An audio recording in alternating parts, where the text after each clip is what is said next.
expliquer ce que c'est que IFA. Vous voyez l'instrument que je porte au cou? C'est le chapelet de divination qu'utilisent nos devins, Bokono, Babalao ou Aono. Dans la tradition Yoruba, ça s'appelle Okwele. Et dans la tradition Fon, on l'appelle Agumaga ou Akple. Cet instrument est le fondement du système IFA. Et je vais vous démontrer en 1 minute que c'est l'ancêtre de l'octet. Nous croyons avoir découvert l'octet avec l'arrivée de l'informatique, alors que nous maîtrisons l'octet depuis 4000 ans avant Jésus-Christ. Si vous prenez le dictionnaire Larousse, ou que vous allez regarder sur Google la définition du mot octet, un octet est un ensemble ou un multiplet de 8 éléments binaires.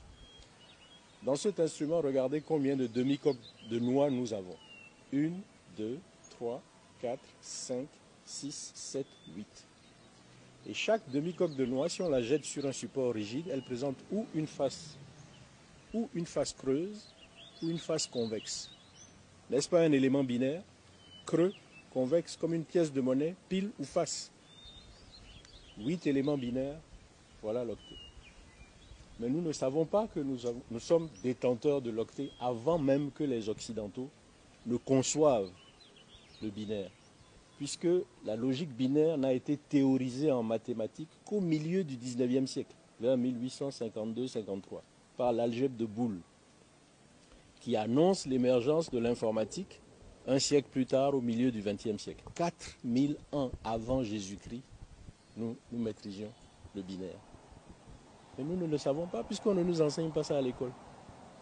Moi, je n'ai pas appris ça à l'école. De la maternelle jusqu'à l'université, on ne m'a jamais appris que mes ancêtres étaient détenteurs du binaire.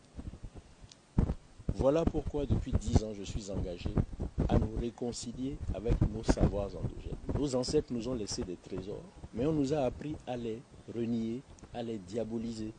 Et nous croyons que tout le savoir vient de l'Occident. La science universelle reconnaît l'Afrique comme le berceau de l'humanité. Donc les premières créatures de Dieu, Dieu va leur cacher sa parole de vérité et puis il va la révéler aux Hébreux, aux Arabes, aux Grecs, aux Latins, aux Indiens, aux Chinois. Et il ne va pas la révéler à nous. Non. Nous sommes détenteurs de la spiritualité, de la science, de la pensée, de la civilisation. Mais les vicissitudes de l'histoire ont réussi, à travers l'esclavage, la colonisation, à nous convaincre que nous étions des sous-hommes ou des hommes inférieurs. Et au fil des siècles, nous avons fini par y croire. Mais c'est archi faux. Voilà, je viens de vous démontrer en 1 minute que nous sommes détenteurs de l'octet, avant que les autres n'inventent le mot. Voilà un octet. Eh bien, cet instrument, c'est mathématique. 2 puissance 8 égale 256. Quand on le jette, offre 256 configurations possibles. Ces 256 configurations correspondent aux idéogrammes du Fa, d'IFA, et qui sont la base commune de 3 sciences. Donc imaginez que les 256 idéogrammes, je les enferme dans mon poing, comme une sacoche.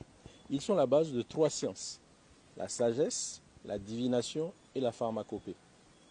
La sagesse relève de la dimension exotérique. C'est en accès libre, tout le monde peut y avoir accès. Mais la divination et la pharmacopée relèvent de la dimension ésotérique et initiatique. Il faut aller à l'initiation. Donc, je vous décris le système et maintenant nous allons naviguer dans la sagesse. J'ai sélectionné un échantillon de 16 enseignements tirés de cette sagesse-là, de la sagesse d'IFA, que je poétise. Je synthétise en vers pour que ce soit facile à mémoriser. Et je vais vous donner quelques exemples. Notre devise nationale comporte 3 valeurs: fraternité, justice, travail. Pour illustrer le travail, j'ai pris un enseignement du Fa qui découle de l'idéogramme Losso-Sa, qui est la combinaison du 5e et du 10e pictogramme de l'alphabet d'IFA qui en comporte 16. Losso-Sa prend exemple sur le nez pour enseigner l'effort et la persévérance, le goût du travail.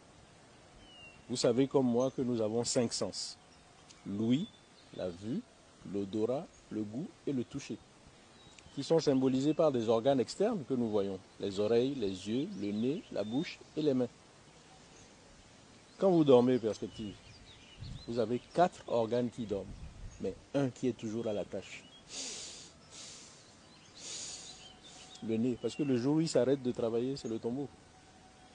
Eh bien, nos ancêtres, dans leur génie biomimétique, ont pris exemple sur le nez pour enseigner effort et persévérance. Et voici le poème qui en découle.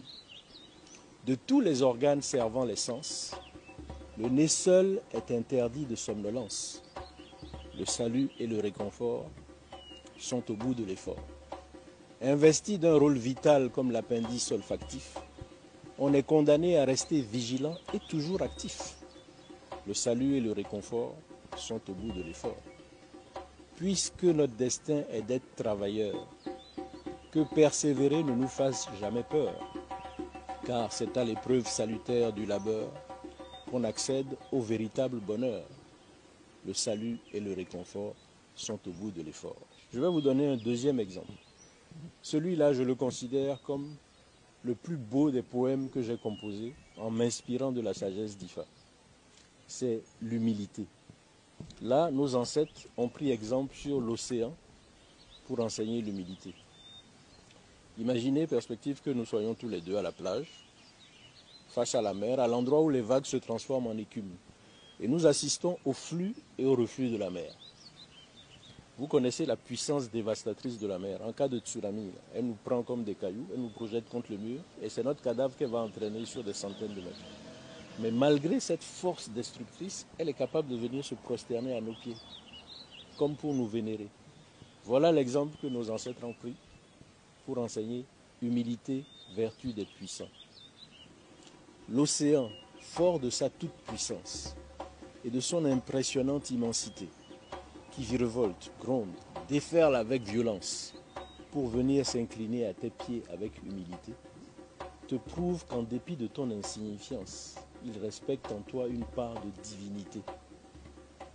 Quelle que soit ta force, agis pour la paix avec tempérance. Humain, homme ou femme, qui que tu sois, avec conscience, pratique l'équité. Voilà comment j'extrais les enseignements de notre sagesse ancestrale et que je les propose sous forme poétique. Si nous avons l'intelligence d'aller puiser dans cette sagesse-là pour faire l'éducation morale et civique de nos enfants, en même temps que leur éducation patrimoniale, parce qu'on leur fait découvrir l'héritage de leurs ancêtres, vous allez voir comment nous allons réformer notre système éducatif et comment nous allons former des citoyens droits, responsables, vaillants, travailleurs. Voilà un peu ce que je peux vous dire en quelques mots de la sagesse d'Ifa. Nous aurons compris que nos ancêtres détenaient